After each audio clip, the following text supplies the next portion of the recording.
Hello, my friend. Welcome back to the Daily English Podcast. Today, we're going to talk about something very real in our lives.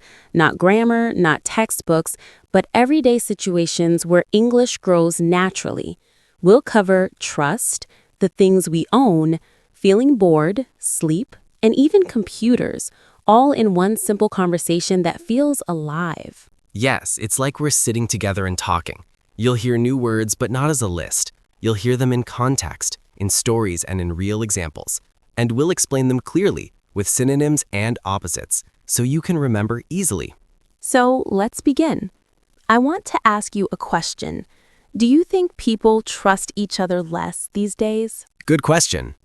I think so. We live in a time of fake news, online scams, and people pretending to be what they're not. Trust feels harder now. True, and trust means believing someone is honest and reliable. For example, if you trust your friend to keep a secret, you believe they won't tell anyone. Synonym, believe. Antonym, doubt. Yes, but there's also another word, gullible. That means someone who trusts too quickly without checking. Example, a gullible person might give money to a stranger online. Synonym, naive. Antonym, careful. Exactly. So trust is good, but too much blind trust can be dangerous. We have to judge if someone is trustworthy. Trustworthy means they deserve our trust because they're honest, competent, and reliable. Honest means telling the truth. For example, she gave back the money she found. She is honest. Synonym, truthful. Antonym, dishonest. Competent means having the skill to do something well. Example, the mechanic is competent to fix your car. Synonym, skilled. Antonym, unskilled. Reliable means you can count on someone again and again. Example, the bus is reliable if it always comes on time. Synonym, dependable. Antonym, unreliable. Yes, those three together make someone trustworthy. Honesty, competence, reliability. And if one is missing, trust breaks. Think about this. You might trust your dentist to fix your teeth, but you wouldn't trust them to fix your car. They're honest, but not competent in car repair. That's a perfect example. And sometimes people trusted the wrong person, like Bernie Madoff. He was a financier who lied to thousands of people. He stole billions because people trusted him without checking. Yes, they were gullible. They trusted without reason. And that's why it's important to balance trust with judgment. So if we summarize this part, trust is good, gullibility is dangerous, and trustworthiness means honesty, competence, and reliability together. And when you practice these words in daily life, think of real moments. For example, my friend is reliable. He always comes on time. Or, I trusted the website, but it was fake. I was gullible. These sentences will help the words stay in your memory. Let me ask something connected to trust. How do you feel about smartphones and social media these days? Useful but risky. They help us connect, but they also steal time if we're not careful. Steal time is a strong phrase, but true. A smartphone is a small computer you carry everywhere. It makes life easy, but it can also make the mind busy. Busy can become noisy. Messages, alerts, and notifications pull your attention. Notification means a small message that tells you something new has happened. Synonym, alert. Antonym, silence. When the screen lights up, most people check it at once. That is a habit.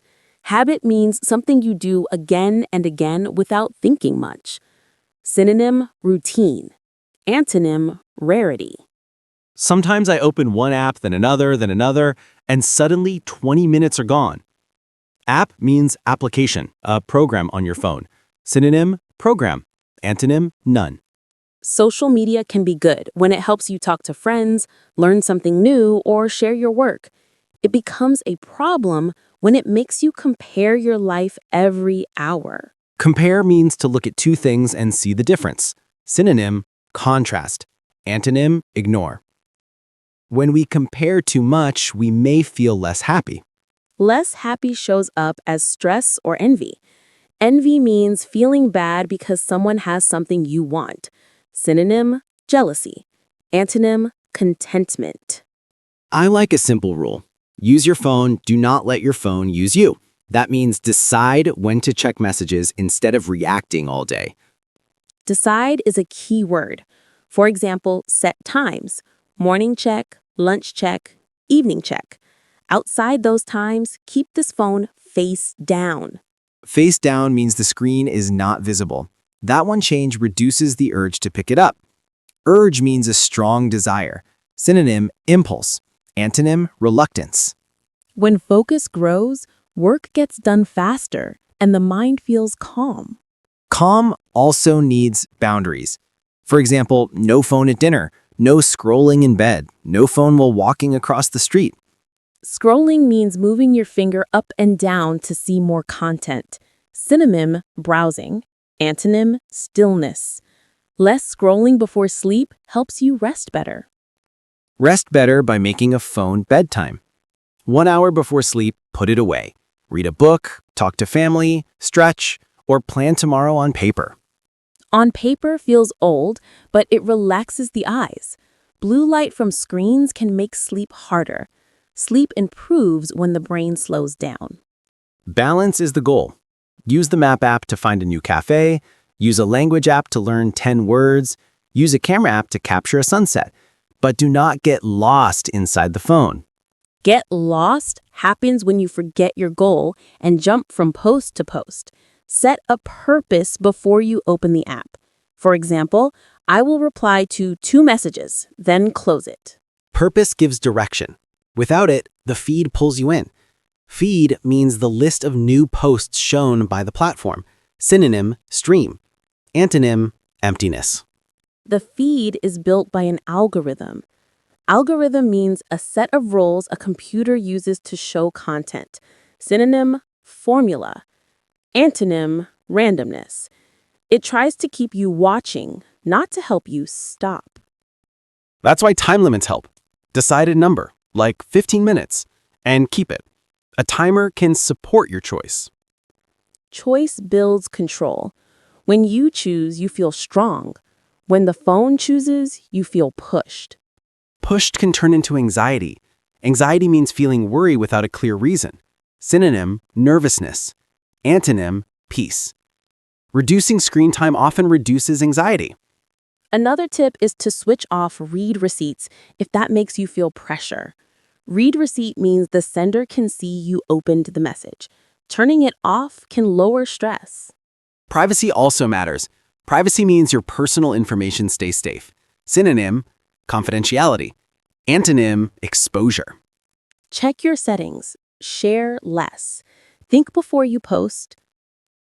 Think before posting questions. Is it kind? Is it true? Is it necessary? If the answer is no, maybe don't post. Kind posts make social spaces healthier. They build trust online, which connects back to our first topic. Connection is good when it brings support.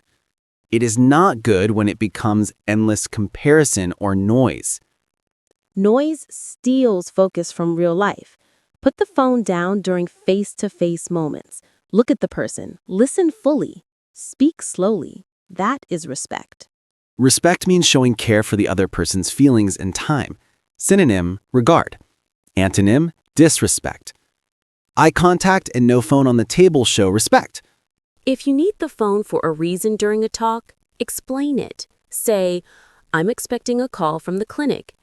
That simple line keeps trust. Trust grows when behavior is honest and consistent. If you say you will not check the phone, keep that promise. Promise kept equals reliability. People feel safe with reliable friends. When you meet someone new, technology can help you find the cafe, but your words and listening build the relationship, not the device. Listening is the best app. No download needed. When you listen, others open up. Conversations become warm. Warm conversations make life rich. Social media gives a picture of life. Real talks give the feeling of life. So the rule is simple. Use your smartphone like a tool. Plan your time, protect your peace, share with care, keep real moments real. And if you forget and scroll too long, do not feel shame. Just notice it, smile, and start again with a small change. Small changes add up. 10 fewer minutes of scrolling gives 10 more minutes for a walk, a call to a friend, or quiet reading. Those minutes shape the day, days shape the week, weeks shape your life. Your phone is powerful, but your choices are stronger. Let's give 2 practice lines for our listeners. First line, I will check messages after lunch, not before. Second line, I will keep my phone off the table during dinner. Good lines. Repeat them aloud. Add one more. I will turn off one notification today. That single action can change the mood of your day. A calm mind learns faster. Less noise, more focus. Less compare, more create. Create is the opposite of endless scrolling. Make a photo, write a short note, cook a simple dish, draw a small sketch, call a friend. Creation grows confidence. Confidence means you trust yourself. Synonym, self-belief. Antonym, doubt. When confidence grows, you need less online approval. You still enjoy social media, but you do not live for likes. Live for life, not for likes. Share moments, but also live them fully. That is smartphone use. And when you finish this episode, try a short digital rest. 5 minutes without touching the phone. Breathe, look around, smile at something real. That is a good place to pause our phone talk. Next, we can move to clutter and simple living, unless you want to explore more phone tips first. Let's continue to clutter next, and we'll connect it with focus and peace at home, just like we did with the phone and peace in the mind. You know, the phone fills our mind with noise, and at home, clutter fills our space with the same feeling. Yes, clutter means too many things in one place, making it messy. Synonym, mess. Antonym, order. When a room is cluttered, even your brain feels heavy. Heavy here doesn't mean weight. It means stress. I once opened my wardrobe and shoes fell on my head. That was real clutter. I had the same with old papers, bills, notes, useless flyers. I kept them for years and they became a mountain. That's why people talk about spring cleaning. It means a big, deep clean to remove old things. Synonym, clear out. Antonym, hoarding. But the hard part is deciding. Do I keep this? Do I throw this away? That's where evaluate helps. Evaluate means judge the importance of something. Example, she evaluated her old clothes before donating. Synonym, assess. Antonym, ignore. Sometimes I ask, does this object make my life easier or happier? If not, I put it in the get rid of box. Get rid of means remove. Synonym, discard. Antonym, keep. The problem is the maybe box. Maybe I will use it. Maybe I will need it later. That maybe can fill a whole room. True, and some things stay not because we use them, but because they have sentimental value. That means emotional importance. Example, this old photo has sentimental value. Synonym, emotional worth. Antonym, worthlessness. Yes, like my first guitar. Broken, but I still keep it. It reminds me of when I started music. That's the difference. Some items are memories, others are just weight. Keeping everything makes the home heavy. Keeping the right few makes it meaningful. It's like social media again. Too many posts equals clutter of the mind. Too many objects equals clutter of the home. Both take space and energy. Exactly. And clutter is not only physical. Emails, notifications, even thoughts can be clutter. So the solution is the same. Clean, choose, simplify. That word simplify means make less complicated. Synonym, streamline. Antonym, complicate. When we simplify, life feels lighter. We can focus on what really matters. Focus grows in clean spaces. When the desk is clear, the brain works faster. When the room is clean, sleep comes easier. So less stuff, more peace. Less scrolling, more life. Simple rule, big result. Let's give a practice line. Say, I will choose one thing today to get rid of. Small step, big change. Yes, start small. One drawer, one shelf, one app, 1 hour less screen time. That is how life improves. Sometimes when we remove clutter, we suddenly feel bored. The room is quiet, the phone is away, and then comes the question, what do I do now? Yes, boredom is a strange feeling. It means nothing seems interesting at the moment. Synonym, dullness. Antonym, excitement. And many people try to escape it by picking up the phone or turning on the TV, but maybe boredom has a purpose. Exactly. Boredom can spur us on to create something new. Spur on means encourage. Synonym, motivate. Antonym, discourage. For example, a bored child might start drawing pictures. Or someone sitting at a bus stop might get a new idea because their mind is free. Free time sometimes leads to creativity. Creativity means using imagination. Synonym, inventiveness. Antonym, unoriginality. But boredom can also make us restless. Restless means unable to sit still. Synonym, fidgety. Antonym, calm. Like when you tap your fingers on the desk waiting for a meeting to end. True. That's why it's important to cope with boredom. Cope with means manage something difficult. Synonym, handle. Antonym, give up. One way is to see boredom not as an enemy, but as a signal to change, to learn, or to rest. Yes, because if you're always busy, you never let your brain breathe. Sometimes the best ideas come in silence. Like writers who say their stories appear when they stare out the window, or musicians who find melodies in quiet moments. But if we never practice being bored, we only practice running away, and that makes us weaker. Exactly. It's like exercise for the mind. When you stay with boredom, you build patience. Patience means calm waiting. Synonym, tolerance. Antonym, impatience. And patience connects to many good things: stronger focus, better relationships, less stress. So the next time you yawn and feel bored, don't rush to your phone. Try a small action instead. Write a thought, draw a line, hum a tune. Yawn itself is a good word. It means opening your mouth wide and breathing in air when you're bored or tired. Synonym, gape. Antonym, none. Yes, a yawn is natural, but what comes after the yawn is your choice. You can complain or you can create. So boredom is not the end of something, it can be the beginning. Let's give practice lines. First, when I feel bored, I will choose one small creative action. Second, I will allow 5 minutes of silence before picking up my phone. These small habits can transform boredom into energy. You know, boredom often connects with sleep.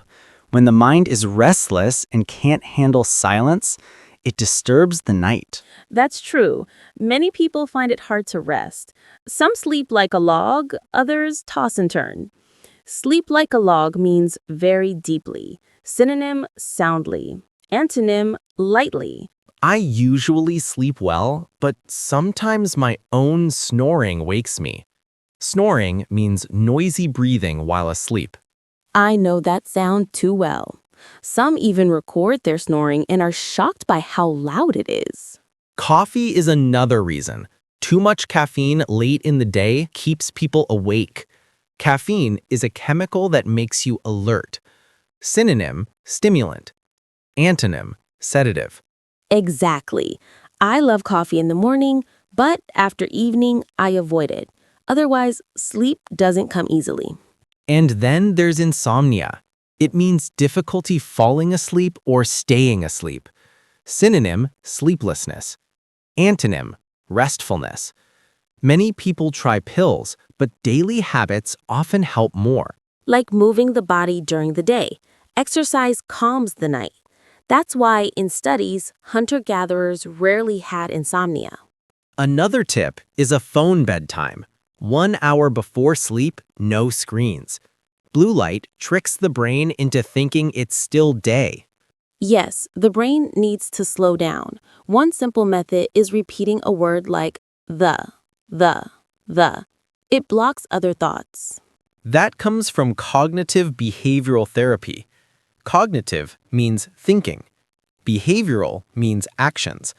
Together, CBT is a way of changing thoughts and habits to improve health. It sounds simple, but powerful. Instead of lying awake with the train of thoughts, you stop the train. And when the train stops, sleep arrives. Some count sheep, some breathe slowly, some listen to calm sounds. All signal the body, it's time to rest. Rest isn't a luxury. It's the base for focus, mood, and learning. Without it, even the best study plan fails.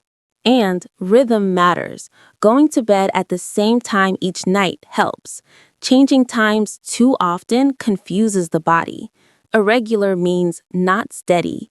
Synonym, uneven. Antonym, regular. So a few simple rules. Reduce caffeine at night, sleep at regular hours, avoid screens, and try calming tricks like repeating a word. And don't forget the environment. A quiet, dark, clean room helps more than people imagine. Let's practice 2 lines together.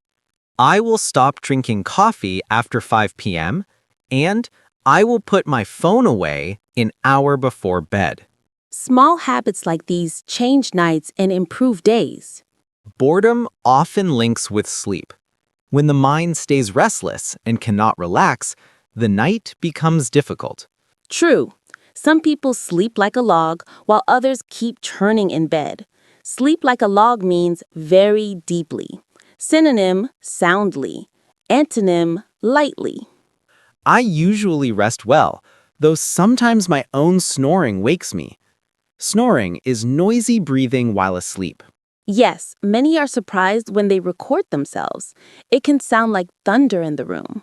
Coffee is another factor. Caffeine makes the brain alert and blocks rest. Synonym, stimulant. Antonym, sedative. That's why I drink it only in the morning.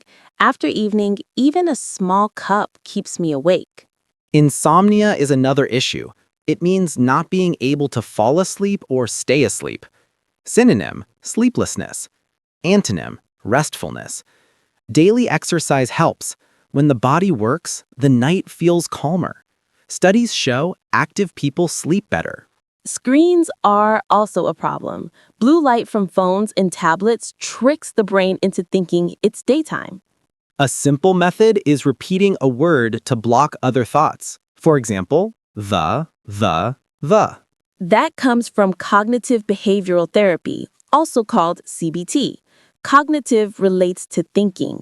Behavioral relates to actions. It works because it stops the chain of thoughts that keep the mind busy. Other methods are slow breathing, counting sheep, or listening to gentle sounds. Each one signals the body to rest. And rest is essential. Without it, focus, mood, and memory all suffer. Regular timing matters too. Going to bed at the same hour each night makes the body ready. Irregular means not steady. Synonym, uneven. Antonym, regular. So here are the keys. Limit caffeine late, keep a routine, avoid late-night screens, and use calming techniques. Also, prepare the space. A dark, quiet, clean room helps more than most people expect. Let's give 2 practice promises. I will stop coffee after 5 p.m. and I will put my phone away before bed. These small steps turn nights peaceful and days more productive. Computers are the same story as smartphones. They are powerful tools, but too much use can make us lazy. Yes, when a machine does everything, we stop practicing our own skills. That's called de-skilling, losing ability because we don't use it. For example, many people cannot spell without a spell checker. Spell checker means software that fixes mistakes. Or they can't find a place without GPS. GPS is the global positioning system. Helpful, yes, but it also stops us from asking people or remembering routes. Technology writer Nicholas Carr calls this a danger. He says we may lose human talents like empathy, creativity, or big picture thinking. Empathy means understanding how others feel. Synonym, compassion. Antonym, indifference. Computers cannot feel that. True, machines give speed, but humans give meaning. If we only depend on machines, we risk forgetting how to think deeply. Even social life is affected. Online friends are nice, but face-to-face conversation builds stronger bonds. That's why balance is key. Use computers for help, but still practice real skills. Like writing by hand, solving small math problems, or remembering phone numbers. Yes, these small habits keep the brain sharp. Sharp means quick in the mind, the opposite of dull. So the goal is not to reject technology, but to stay in control. Exactly. Tools should serve us, not replace us. Today, we've walked through so many parts of life: sleep, phones, social media, and computers. All of them connect to one word: balance. Yes, without balance, even good things become harmful. Coffee is good in the morning, not at midnight. Phones are helpful for learning, not for endless scrolling at 2 a.m. And technology gives us speed, but it should never steal our human skills. Exactly. Confidence, empathy, memory, creativity, those are human gifts. Machines cannot replace them. Let's do a quick review of the useful words we practiced today. Sleep like a log means to rest very deeply. Snoring is noisy breathing in sleep. Caffeine is the stimulant in coffee that keeps you awake. Insomnia means sleeplessness. CBT, or cognitive behavioral therapy, is a method to change thoughts and habits. Irregular means not steady. FOMO is the fear of missing out. Hooked means addicted or dependent. Confidence is self-belief, the opposite of doubt. De-skilling means losing ability by not practicing. Empathy is understanding others' feelings. Sharp means quick in the mind, the opposite of dull. So many words, but each came from real situations: visiting a friend, drinking coffee, checking a phone, or using a computer. That's why they stay in memory, because they connect with daily life. And that's the secret. Real English grows when you live the words, not when you only read them. So here's our encouragement. Put these words into your conversations today. Yes, tell a friend, I slept like a log, or say, I'm cutting coffee after 5 p.m. Practice small, natural sentences. That's how English becomes yours. And remember, learning is not about speed. It's about steady steps every day. Thank you for staying with us today. We hope this talk was not only English practice, but also a reminder to live wisely with technology. Yes, because language is not separate from life. They grow together. Every word you speak builds your future. Keep speaking. Keep growing. Thank you for listening to the Daily English Podcast. Don't forget to like, share, and subscribe. And remember, the more you learn, the more you grow.